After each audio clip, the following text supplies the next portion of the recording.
Hello friends, neighbors, John, your neighbor here. Welcome down the Nook and welcome to some Canadian Single Malt. This might be my last video before Canadian Thanksgiving, and I thought, well, I better talk about how single malt is shaping up in Canada. And I've got two to sample here. There's a few others that I really should have at the table, but certainly when you think single malt in Canada, I hope you think Two Brewers. Two Brewers is they've been out for a while. Of course, they did some beer together, and then they've been putting out whiskey now for, I don't know, I feel like since 2009. I can't remember, but it's been a while. And this is release 35 from their classic line. I can tell you more about that when you get back.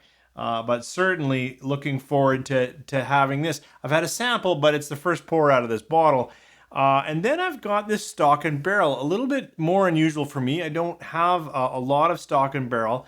But it comes with some nice bling, first place World Whiskey Award winning a while back. So we'll see. Both of these, as they should be, natural and non-chill filters. So why don't you pour a little single malt? If you got some Canadian Single Malt, that's even better.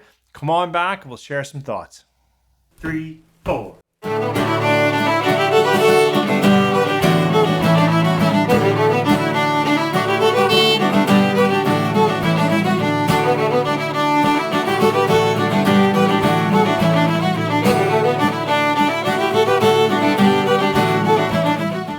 Well, thanks for coming back. Instead of the opener, we're going to talk Two Brewers and Stock and Barrel, both Canadian Single Malts.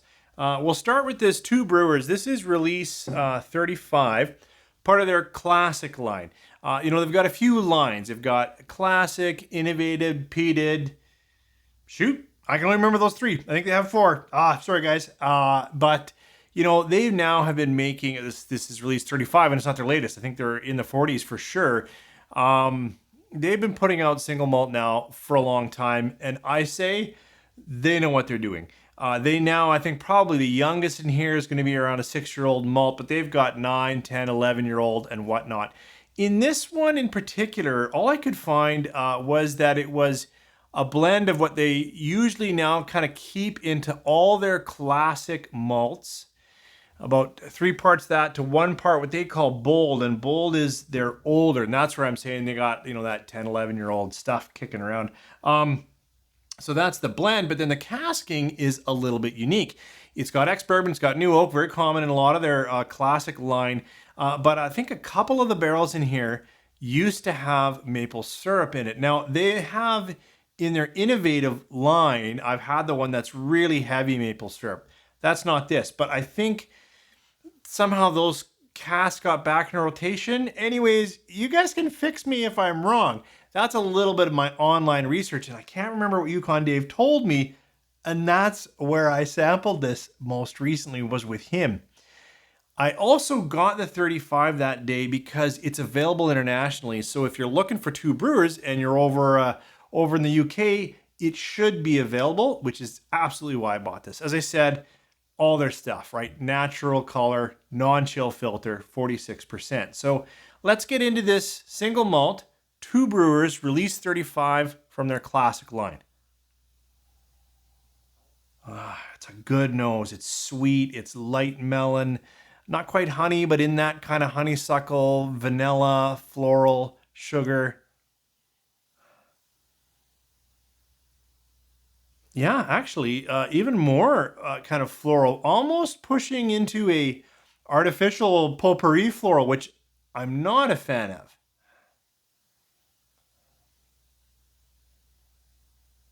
I think that's going to settle down into a sweeter vanilla nose, but right now it is pushing into that floral area. Let's give it a taste on the palate. Cheers. Boy, first tastes is it's lighter and brighter than I remember. It is got some nice malt sugars, but keeping with that sweeter nose, light vanillas, it's light fruits, sweeter fruits, even off orchard, so sweeter, maybe a little bit of light peach, white peach, that kind of higher sweetness going on.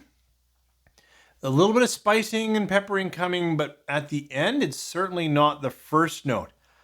Better try another sip, see how my mouth is acclimatized to it. Cheers.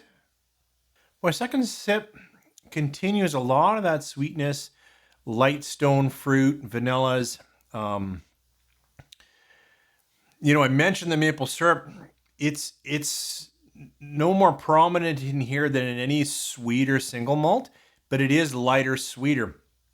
It's only now, after a little bit more time in the palate, that I'm getting some oak. Some of that new oak is coming in. Some of the spicing that takes me into ginger. That takes a little bit more backbone, but it took certainly holding that second sip around in the palate a little bit, and now letting it express across certainly the back of my throat. That took some time.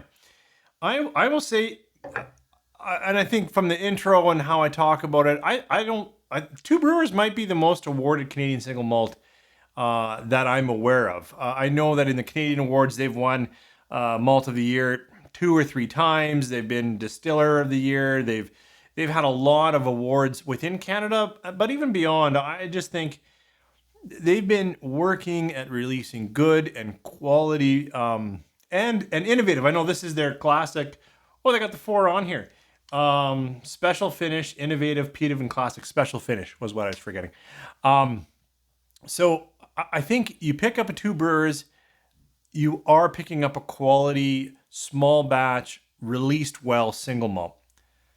This one is surprisingly sweet to me. This one is surprisingly sweet and floral. As I said, it's on that edge of something expressive floral that almost feels artificial. And that might be coming from those maple casks. I don't know.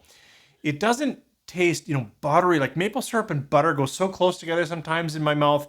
I really like that. I didn't get a lot of the butter edge of this, but more the sweetness maybe of syrup and that sweet floral nature of the malt. It's good. It's early days in a bottle. I'll come back and maybe throw it a critical rating. But it's not my favorite Two Brewers. Certainly a good release and worth picking up Two Brewers for your Thanksgiving dinner, Sunday or Monday. Shifting from Two Brewers to Stalk and Barrel. This is out of, I believe, Still Waters is a distillery in Ontario. And this one is a specific single cask, single malt. I think many of their releases are very small batch and they might even have many single cask releases out there. This one is 46%, just like Two Brewers over here. It's natural color, non-chill filter. The tag that's on it mentions that it won the Canadian Single Cask, Single Malt of the show at 2018 World Whiskey Award. So that's going back a ways. And this is it's an older bottle for sure. I was looking for the laser etching. I should have looked ahead of time. I don't see it, but it's still in my market and it's a decent value. It's priced not quite half of what Two Brewers, but it's less for sure. Probably about $30 less. And it still has a lot of that cred, natural color, non-chill filter. Certainly colors, the Two Brewers, I should have done a comparison earlier, is much darker, much more copper notes to it. This is very light, very straw yellow. We'll see how this Stalk and Barrel, single cask, single malt is. Nose and palate.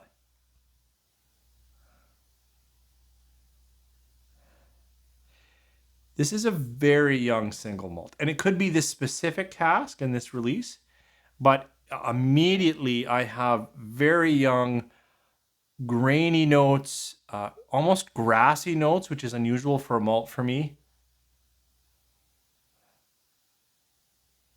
I would say there's some lemon or some souring notes going on.